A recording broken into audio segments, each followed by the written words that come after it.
प्रमेयं मुमुक्षुभिः सेव्यमनन्तसौख्यप्रदं रमेशं प्रणमामि नित्यं।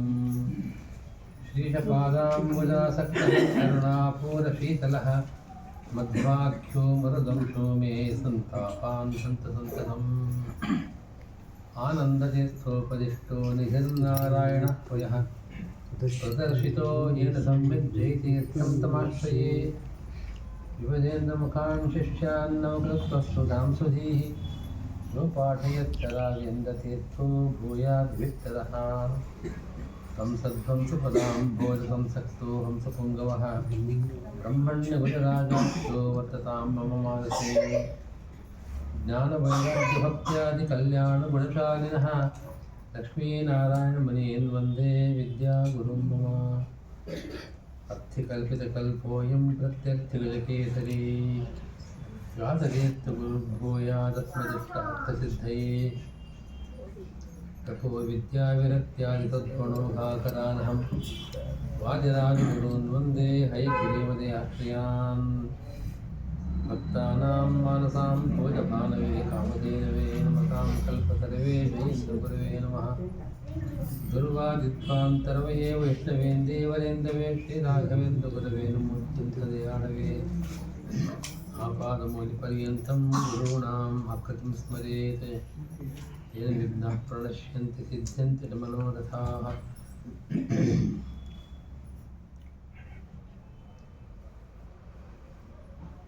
ಶಾಸ್ತ್ರದಲ್ಲಿ ವೇದಗಳೆಲ್ಲ ಯಾತಕ್ಕೆ ಹೊರಟಿದೆ, ವೇದಗಳು ಏನು ಹೇಳ್ತಾ ಇದೆ, ಉದ್ದೇಶ ಏನು, ಉದ್ದೇಶ ಏನು ಅಂತ ಪ್ರಶ್ನೆಗೆ ನಮ್ಮ ಭಗವಂತನ ಜ್ಞಾನ, ಭಗವಂತನ ಯಥಾರ್ಥವಾದ ಜ್ಞಾನ, ಅದರಿಂದಲೇ ನಮಗೆ ಭಗವಂತನ ಉಪಾಸನೆ ಸಾಧ್ಯವಾಗಿದೆ. ಭಗವದ್ಧ್ಯಾನವಿಲ್ಲದೆ ನಮಗೆ ಸಂಸಾರದಲ್ಲಿ ಇರುವಾಗಲೇ ನಾವೇನಾದರೂ ಸಂಸಾರ ದುಃಖವನ್ನು ಇಲ್ಲದಂತೆ ಮಾಡಿಕೊಳ್ಬೇಕಾದರೆ ಭಗವಂತನ ಧ್ಯಾನ, ಭಗವಂತನ ಉಪಾಸನೆ ಮುಖ್ಯವಾದ ಕಾರಣ. ಆತ್ಮಾವಾ ಅದೇ ದ್ರಷ್ಟವ್ಯ ಶ್ರೋತವ್ಯ ಮಂತವ್ಯೋ ನಿಧಿಧ್ಯಾಸಿತವ್ಯ ಅಂತ ಉಪನಿಷದ್ ವಾಕ್ಯ. ಭಗವಂತನ ದರ್ಶನ ಆಗಬೇಕು, ದ್ರಷ್ಟವ್ಯ ಭಗವದ್ ದರ್ಶನ, ಭಗವಂತನ ಸಾಕ್ಷಾತ್ಕಾರ, ಭಗವಂತನ ಅಪರೋಕ್ಷ ಜ್ಞಾನ ಅಂತ ಹೇಳ್ತೀವಲ್ಲ, ಆ ಜ್ಞಾನವನ್ನು ನಾವು ಪಡೆಯಬೇಕು. ಅದನ್ನು ಪಡೆಯಬೇಕಾದರೆ ಶ್ರೋತವ್ಯ ಶ್ರವಣ ಶಾಸ್ತ್ರ ಶ್ರವಣ ಮಾಡಬೇಕು. ಮಂತವ್ಯ ಶ್ರವಣ ಮಾಡಿ ನಾವೇನು ತಿಳಿದಿದ್ದೇವೆ ಅದನ್ನು ವಿಚಾರ ಮಾಡಬೇಕು. ನಾನು ತಿಳಿದಿದ್ದು ಸರಿಯೋ ಅಲ್ಲವೋ ಅಂತ ವಿಚಾರ ಮಾಡಬೇಕು. ಅದು ಮನನ ಅಂತ ಕರೀತಾರೆ. ಇದೆರಡು ನಡೆದಾಗ, ಶ್ರವಣ ಮನನಗಳನ್ನು ನಾವು ಮಾಡಿದಾಗ ಹಾಗಾದರೆ ಭಗವಂತ ಅಂದರೆ ಇಂಥ ವಸ್ತು ಅಂತ ಅನ್ನೋದು ನಮಗೆ ಸ್ಪಷ್ಟವಾಗಿ ಒಂದು ತಿಳುವಳಿಕೆ ಬರ್ತದೆ. ಅನಂತರದಲ್ಲಿ ಧ್ಯಾನ ಮಾಡಲಿಕ್ಕೆ ಅವಕಾಶ. ಧ್ಯಾನ ಅಂತ ಉಪಾಸನೆ ಅಂತ ಕರೀತಾರೆ. ಈ ಉಪಾಸನೆಯನ್ನು ಮಾಡಬೇಕು ಅಂತ ಶಾಸ್ತ್ರ ಹೇಳುತ್ತೆ. ಶ್ರೋತವ್ಯ ಮಂತವ್ಯ ನಿಧಿಧ್ಯಾಸಿತವ್ಯ. ನಿಧಿಧ್ಯಾಸನ ಅಂದರೆ ಉಪಾಸನೆ, ಧ್ಯಾನ. ಭಾಗವತದಲ್ಲಿ ನೀವು ಏಕಾದಶ ಸ್ಕಂಧದಲ್ಲಿ ಜಾಯಂತಿ ಉಪಾಖ್ಯಾನ ಅಂತ ಹೇಳಿದೆ. ಭಾಗವತ ಶ್ರವಣ ಮಾಡಿದವರು ಗೊತ್ತದು. ಅಲ್ಲಿ ಜನಕರಾಜನಿಗೆ ಆ 9 ಜನ ಅವರೇನು ಜಯಂತಿ ಪುತ್ರರು, ಋಷಭದೇವನ ಮಕ್ಕಳು, ಅವರಲ್ಲಿ ಕವಿ ಅಂತ ಎಂಬ ಆ ಮುನಿಗಳು ಜನಕರಾಜನಿಗೆ ಹೇಳುವ ಮಾತಿದೆ. ಮನ್ಯೇ ಅಕುತಶ್ಚಿತ್ ಭಯವಚ್ಯುತಸ್ಯ ಪಾದಾಂಬುಜೋಪಾಸನ ಮತ್ತು ನಿತ್ಯಂ ಉದ್ವಿಗ್ನ ಬುದ್ಧಿ ಅದದಾತ್ಮಭಾವಾತ್ ಸರ್ವಾತ್ಮನ ನಿವರ್ತತೆ ಯತಭೀಹಿ ಅಂತ ಬರ್ತಾ ಇದೆ. ನಮಗೆ ಸಂಸಾರದಲ್ಲಿ ಬಾಲ್ಯದಲ್ಲಿ ನಾವೇನು ಹೆಚ್ಚು ನಿರೀಕ್ಷೆ ಮಾಡೋ ಹಾಗಿಲ್ಲ. ಮಕ್ಕಳಿಗೆ ತಿಳುವಳಿಕೆ ಬರುವ ಕಾಲ ಬರಬೇಕು. ಸಕಾಲದಲ್ಲಿ ಅವರಿಗೆ ಉಪನಯನಾದಿ ಸಂಸ್ಕಾರಗಳಾಗಿ ಸರಿಯಾದ ಮಾರ್ಗದಲ್ಲಿ ಅವ್ರ ಮುಂದೆ ಹೊರಟಾಗ ವಿಚಾರ ಮಾಡೋ ಶಕ್ತಿ ಬರುತ್ತೆ. ಹಾಗೆಯೇ ಆ ಕಾಲದಿಂದಲೂ ಭಯ ಇದೆ ಮನುಷ್ಯನಿಗೆ, ಮಕ್ಕಳಿಗೂ ಭಯ ಇರುತ್ತೆ. ಆ ಭಯ ಸಂಸಾರದ ದುಃಖ ಅಂತ ನಾನು ಹೇಳೋಕ್ಕಾಗಲ್ಲ. ಆ ಶೈಶವದಲ್ಲಿ ಯಾವುದೋ ಒಂದು ಕಾರಣದಿಂದ ಹಸಿವು ನೀರಡಿಕೆಗಳಿಂದ ದುಃಖ ಬರೋದು. ಆದರೆ ಬೆಳೀತಾ ಬೆಳೀತಾ ಉದ್ವಿಗ್ನ ಬುದ್ಧಿ ಅಂತಂದರೆ ನಾವು ಟೆನ್ಷನ್ ಅಂತ ಹೇಳ್ತೀವಿ. ಟೆನ್ಷನ್, ಉದ್ವಿಗ್ನತೆ, ಏನೋ ಒಂದು ಟೆನ್ಷನ್ ಅದಿದ್ದಾಗ ಅದಕ್ಕೆ ಕಾರಣ ಅಂತಂದರೆ ಭಯ, ಏನೋ ಒಂದು ಭಯ ಇರುತ್ತೆ. ಆಫೀಸ್ಗೆ ಹೋಗೋರು ಕಾಲಕ್ಕೆ ಸರಿಯಾಗಿ ಸೇರಬೇಕು, ದಾರಿಯಲ್ಲಿ ಸಿಕ್ಕಾಕೊಂಡ್ಬಿಡ್ತಾರೆ ಟ್ರಾಫಿಕ್ನಲ್ಲಿ, ಟೆನ್ಷನ್ ಶುರು ಆಗುತ್ತೆ. ತುಂಬ ಜವಾಬ್ದಾರಿ ಇದೆ, ಹೋಗಿ ಸೇರೋಕ್ಕಾಗ್ತಾ ಇಲ್ಲ, ಏನು ಮಾಡೋದು ಅಂತ. ಆ ರೀತಿ ಉದ್ವಿಗ್ನತೆ ಬರೋದಕ್ಕೆ ಯಾವುದೊಂದು ಭಯ ಕಾರಣ. ಉದ್ವಿಗ್ನ ಬುದ್ಧಿ ಅದು ಯಾತಕ್ಕದು? ಆ ರೀತಿ ನಮಗೆ ನೀವು ಎಲ್ಲೂ ಹೋಗಬೇಕಾಗಿಲ್ಲ, ಮನೇಲಿ ಕೂತವರಿಗೆ ನಾನಾ ರೀತಿಯ ಉದ್ವಿಗ್ನತೆ, ಟೆನ್ಷನ್ ಇದೆ. ಯಾಕೆ ಅಂತಂದರೆ ಭಾಗವತ ಅವರು ಕವಿ ಅಂತ ಅವ್ರ ಹೆಸರು, ಅವ್ರು ಹೇಳ್ತಾರೆ ಅಸದಾತ್ಮ ಭಾವ. ಅಸತ್ ಅನ್ನೋ ಶಬ್ದಕ್ಕೆ ಒಂದರ್ಥ, ಸತ್ ಅಂದರೆ ಇರೋದು, ಅಸತ್ ಅಂದರೆ ಇಲ್ಲದೆ ಇರೋದು ಅನ್ನೊಂದು ಅರ್ಥ ಇದೆ. ಈ ಭಾಗವತದಲ್ಲಿ ಅಸತ್ ಅನ್ನೋ ಶಬ್ದಕ್ಕೆ ಅಮಂಗಳ ಅಂತ ಅರ್ಥ. ಅಸತ್ ನಮ್ಮ ಆತ್ಮ ಅಂದರೆ ದೇಹ, ಇದು ಬಹಳ ಅಮಂಗಳ. ಯಾಕೆ ಅಂತಂದರೆ ನಮ್ಮ ಎಲ್ಲ ದುಃಖಗಳಿಗೂ ಮೂಲ ಕಾರಣ ಅದೇ ಅಲ್ಲದೆ. ಯಾವುದೇ ದೈಹಿಕ ಮಾನಸಿಕ ನಮಗೆ ದುಃಖ ಬರೋದು ಈ ರೀತಿಯಾಗಿ, ದೈಹಿಕವಾದ ದುಃಖ, ಮಾನಸಿಕವಾದ ದುಃಖ. ಈ ದುಃಖಗಳ ಬರೋದಕ್ಕೆ ಏನು ಕಾರಣ? ಯಾರಿಗೆ ತನ್ನ ದೇಹದ ಮೇಲೆ ಮಮತೆ ಇರೋದಿಲ್ಲ, ನಾನು ದೇಹ ಬೇರೆ ನಾನು ಬೇರೆ ಅಂತ ನಮಗಿದೆ. ಆಚಾರ್ಯರ ಸಿದ್ಧಾಂತದಲ್ಲಿ ಒಂದು ವೈಶಿಷ್ಟ್ಯ. ಆಚಾರ್ಯರು ಅನುವ್ಯಾಖ್ಯಾನದಲ್ಲಿ, ಸುಧಾ ಗ್ರಂಥಕ್ಕೆ ಮೂಲ ಗ್ರಂಥ ಅನುವ್ಯಾಖ್ಯಾನ, ಅಲ್ಲಿ ವಿಚಾರ ಮಾಡ್ಬೇಕಾದ್ರೆ ಹೇಳ್ತಾರೆ, ನಾನು ಬೇರೆ ದೇಹ ಬೇರೆ ಅಂತ ಅನ್ನೋದು ಮನುಷ್ಯನಿಗಿದೆ, ಮನುಷ್ಯನಿಗೂ ಇಲ್ಲ ಅಂತನೋ ಹೇಳ್ತಕ್ಕಂಥ ಮತಗಳಿವೆ. ಆದರೆ ವಾಸ್ತವಿಕವಾಗಿ ಮನುಷ್ಯನಿಗಿದೆ. ಮನುಷ್ಯನಿಗೂ ಎಷ್ಟೇ ಯಾಕೆ ಪಶು ಪ್ರಾಣಿಗಳಿಗೂ ನೋಡಿ, ಹಸುಗಳಾಗಲಿ ಮತ್ತೊಂದಾಗಲಿ, ಅವು ಏನಾದ್ರು ಒಂದು ಕಡೆ ತಮ್ಮ ಕಣ್ಣಿಗೋ ಕಾಲಿಗೋ ಅಪಾಯ ಆಗತ್ತೆ ಅಂತಂದರೆ ಆಗ ಅವು ಹಿಂಸೆರ್ತವೆ, ಕಣ್ಣು ಮುಚ್ಕೊಳ್ತವೆ. ಅದಕ್ಕೆ ತನ್ನ ದೇಹಕ್ಕೆ ಏನಾದರೂ ಅಪಾಯ ಆಗತ್ತೆ ಅಂತಂದರೆ ಆಗ ಅದು ಇನ್ನೊಂದು ಪ್ರತಿಕ್ರಿಯೆ ತೋರಿಸ್ತಾ ಇದೆ. ತನ್ನ ದೇಹ ಅಂತನ್ನೋ ಒಂದು ಬುದ್ಧಿ ಅವಕ್ಕೂ ಇವೆ. ಹೀಗೆ ಆಚಾರ್ಯರು ಅನುವ್ಯಾಖ್ಯಾನದಲ್ಲಿ ಪಶುಗಳಿಗೆ, ಪ್ರಾಣಿಗಳಿಗೆ ಎಲ್ಲದಕ್ಕೂ ಇದೆ, ತಾನು ಬೇರೆ ದೇಹ ಬೇರೆ. ಅದು ಸ್ಪಷ್ಟವಾಗಿ ಮಮತೆ ಹೋಗುವಷ್ಟು ಬುದ್ಧಿ ಇಲ್ಲ. ನಮ್ಮ ದೇಹದ ಮೇಲೆ ಮಮತೆ ತುಂಬ ಇದೆ. ಇದು ನಾನಲ್ಲ, ನಾನು ಬೇರೆ, ನನ್ನ ದೇಹ ಬೇರೆ ಅಂತ ಬುದ್ಧಿ ಇರ್ಬೋದು. ಅದು ದೇಹದ ಮೇಲೆ ಬಹಳ ಮಮತೆ ನಮಗೆ. ಆ ಮಮತೆ ಇಲ್ಲದೆ ಇದ್ದವನಿಗೆ ಮಾತ್ರ ಭಯಕ್ಕೆ ಅವಕಾಶವಿಲ್ಲ. ಅಸದ ಆತ್ಮಭಾವ, ಅಮಂಗಳವಾದ ದೇಹದಲ್ಲಿ ಆತ್ಮಭಾವ, ಇದು ನಾನು ಅಥವಾ ನನ್ನದು ಅನ್ನೋ ಬುದ್ಧಿ ಅದು ಹೋಗಬೇಕು.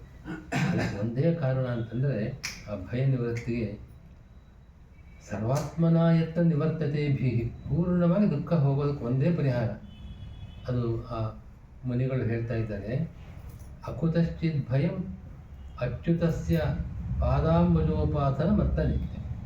ಭಗವಂತನ ಭಗವಂತನ ಅವನ ಪಾದ ಕಮಲಗಳ ಉಪಾಸನೆ, ಧ್ಯಾನ, ಅದನ್ನು ಮಾಡುವವನಿಗೆ ಮಾತ್ರ ಪೂರ್ತಿಯಾಗಿ ದುಃಖ ಹೋಗುತ್ತೆ, ಭಯ ಹೋಗುತ್ತೆ.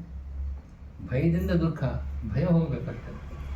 ಆ ಭಯ ನಿವೃತ್ತಿ ಆಗೋದಕ್ಕೆ ನಮ್ಮ ಒಂದೇ ಕಾರಣ, ಇಂಥದ್ದೆಲ್ಲ ಏನೇನೋ ನಾನಾ ದುಃಖದ ಪರಿಹಾರ ಆಗತಕ್ಕಂಥದ್ದು ಅಚ್ಯುತನ ಪಾದಕಮಲಗಳ ಧ್ಯಾನ. ನಮಗೆ ಈ ರೀತಿ ಭಗವಂತನ ಉಪಾಸನೆಯೇ ಯಾತಕ್ಕೆ? ನಾವು ಬೇರೆ ಬೇರೆ ಅನೇಕ ಕಾರಣಗಳಿಂದ ನಾವು ಭಯ ಪರಿಹಾರವನ್ನು ಮಾಡ್ಕೊಳ್ಬೋದು ಅಂತ ಭಾಗವತವೇ ಮುಂದಿನ ಒಂದು ಶ್ಲೋಕದಲ್ಲಿ ಹೇಳ್ತಾ ಇದೆ.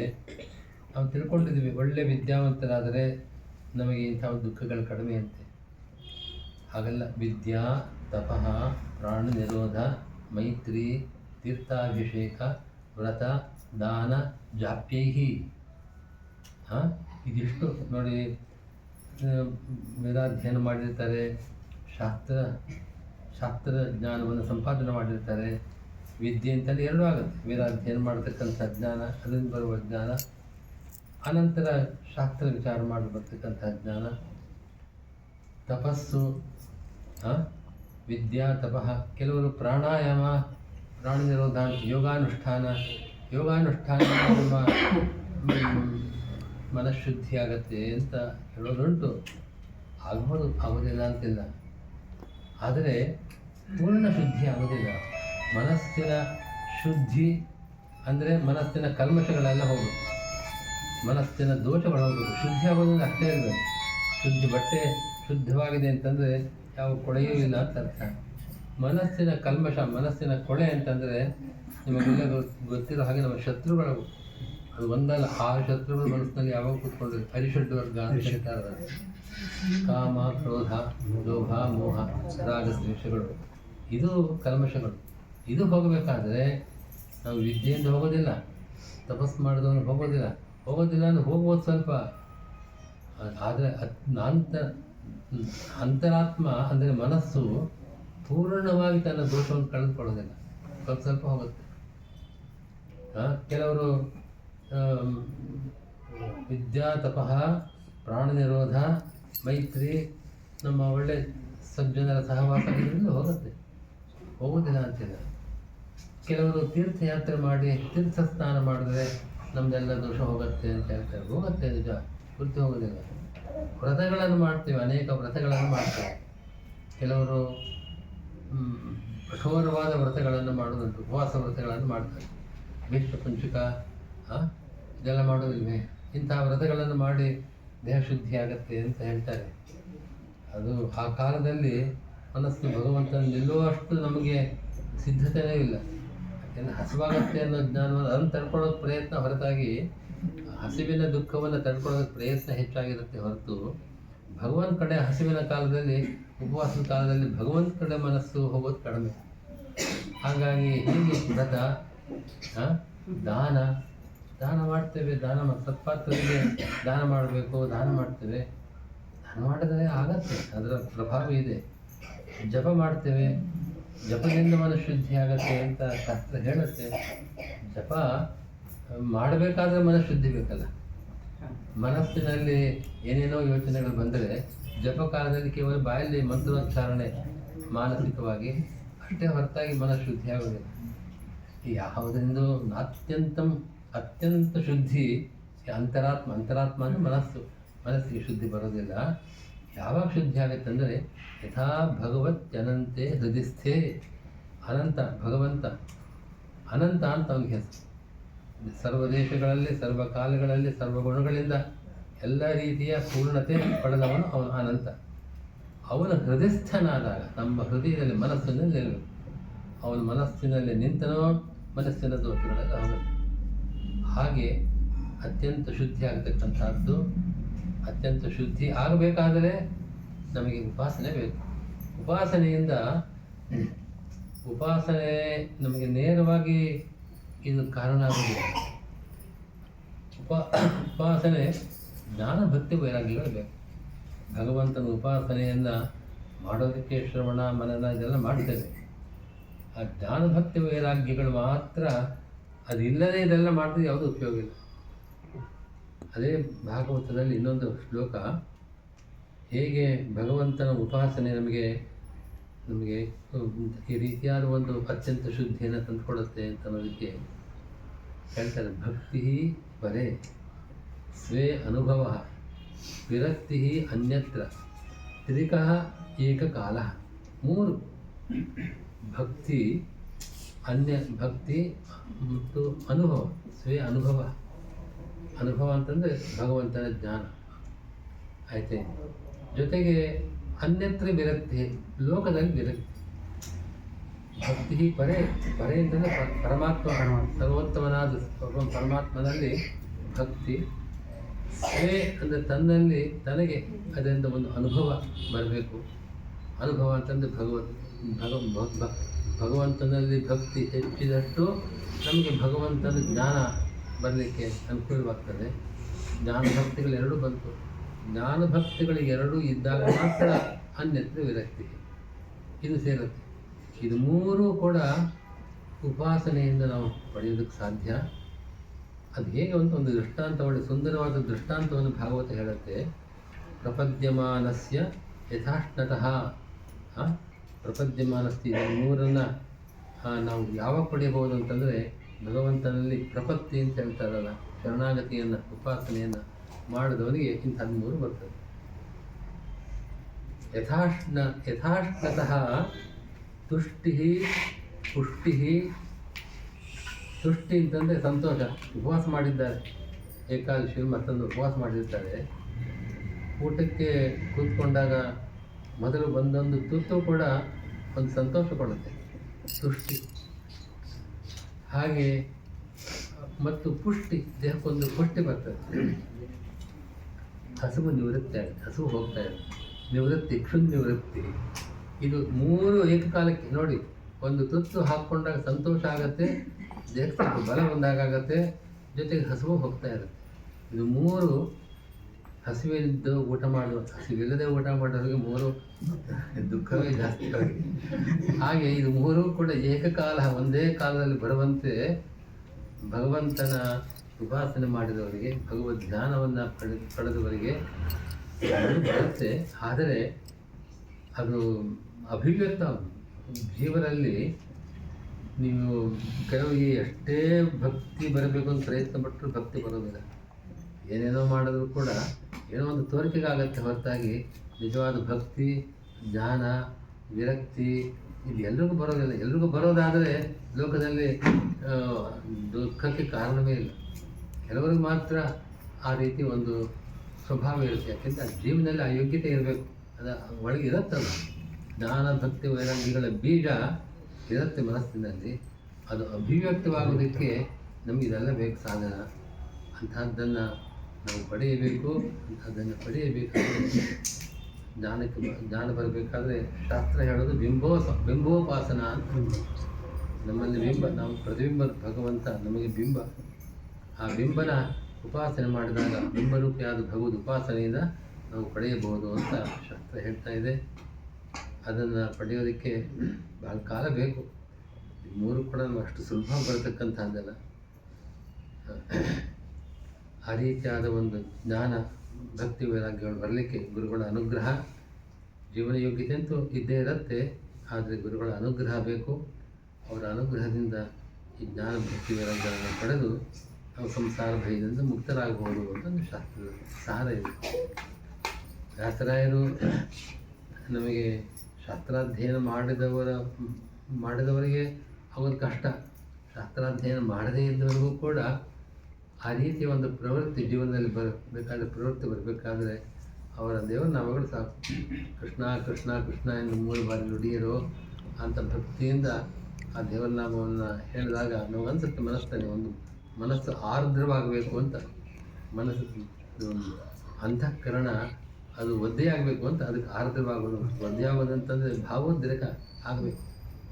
ಆ ರೀತಿ ಭಕ್ತಿ ಭಾವ ನಮ್ಮಲ್ಲಿ ಉದ್ಭವ ಆಗೋದಕ್ಕೆ ಗುರುಗಳ ಅನುಗ್ರಹ ಬೇಕು, ಭಗವದ್ ಅನುಗ್ರಹ ಬೇಕು. ನೀವೆಲ್ಲ ಎಷ್ಟು ಜನ ಸೇರಿ ಎಷ್ಟು ವ್ಯಾಸರಾಯರ ಈ ಒಂದು ದರ್ಬಾರು ನಡೆಯುತ್ತೆ ಅಂತಂದರೆ ಅವರಲ್ಲಿರ್ತಕ್ಕಂಥ ಭಕ್ತಿ